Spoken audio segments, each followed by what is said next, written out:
Welcome to our video on the scientific method for junior cert science. The scientific method does tend to come up every year, so it is quite an important topic to learn. We'll go through the steps, why scientists repeat experiments, and some definitions you may have not heard of before as well. First, we have to ask ourselves, what is the scientific method? So, the scientific method is basically the steps that a scientist follows to investigate something. So, it gives you a step-by-step series of instructions you have to follow. So the scientific method is the steps that a scientist takes to investigate something. You don't have to know this definition for the exam, but it is helpful to point that out. Now we're gonna go through the first 4 steps of the scientific method. So these steps are, in order, observation, question,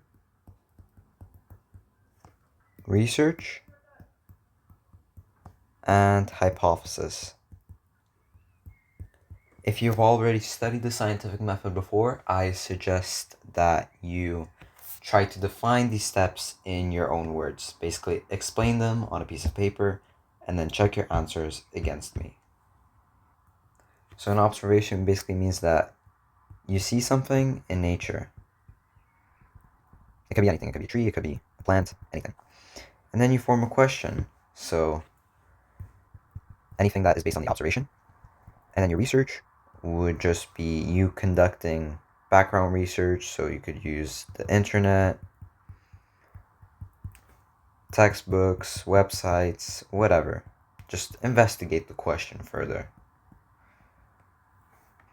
And then a hypothesis is a really key definition. So a hypothesis is an educated guess on what you believe will happen in an experiment. Educated guess are probably the keywords there that you have to mention. One important thing to know about hypotheses is that they are always written as statements. They are never questions, so you're confident, essentially, in your statement. Go through steps 5 to 7 of the scientific method. So these are, again, in order: experiment, then you form a conclusion, and finally you communicate your results. So again, if you have studied the scientific method, I advise that you check your answers against mine right here. So an experiment is basically a controlled investigation based on your hypothesis that you have written earlier. Then you form a conclusion, so you either say that your hypothesis was correct or false. And then communication means that you tell other scientists your results and also publish your results. You can either do this in a scientific journal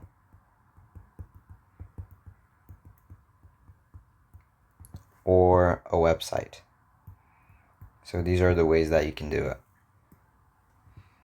Now we come to our first ever question, which is to define a hypothesis and give an example. I would like you to pause and try this yourself before I give you the answer. So, a hypothesis is an educated guess on what you believe will happen in an experiment. So again, I'd like to emphasize that this is a key definition. Try learn it off, make a flashcard on it, do whatever. And one example of a hypothesis would be something along the lines of, If plants receive sunlight, they will grow taller. So that there is our final answer, and in an exam, that would give you full marks. And remember, hypotheses are written as statements. So now you might be wondering, how do I actually remember the scientific method? Because, let's be honest, it's hard. So I have a wee mnemonic here, which is old queens rarely have expensive crystal crowns. So what do we actually do with this? Well, we can take the first letter of each of these words, and they each stand for a step in the scientific method in order. So it would be observation, question, and so on. So just one simple but memorable way to remember the scientific method. So now we have yet another question, which is in two parts. So part one, list the steps of the scientific method. Try it yourself. I gave you a way to remember it, you could use that, but I'm going to give you the answer now. So we can use our mnemonic, which is old queens rarely have expensive crystal crowns. So that would be in order: observation, question, research, hypothesis, experiment, conclusion, and communication. And now we move on to the second part. So why do scientists repeat experiments?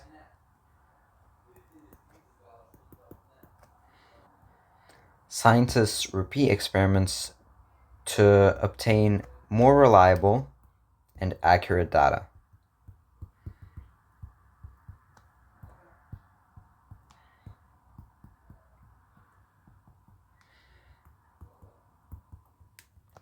And that's basically the whole question. They're finished. Just before we finish up, we will go over the difference between theories and laws. So theories,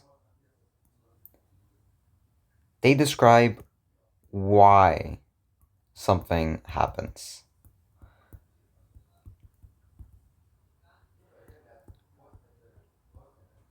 And laws describe what actually happens.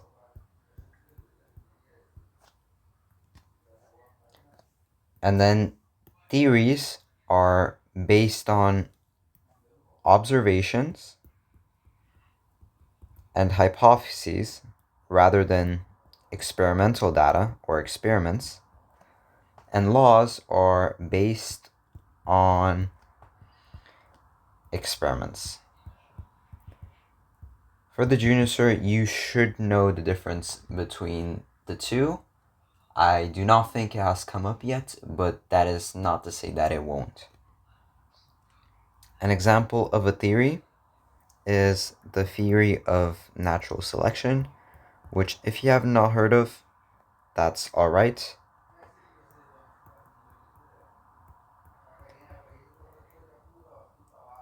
Apologies for the handwriting. And a law, which you might know, is the law of gravity by Isaac Newton. And that marks the differences between theories and laws. And that marks our video concluded. So you've learned about the scientific method, but in the meantime, study and enjoy junior cert science. And remember, kids, friction is the force that opposes motion between two surfaces in contact.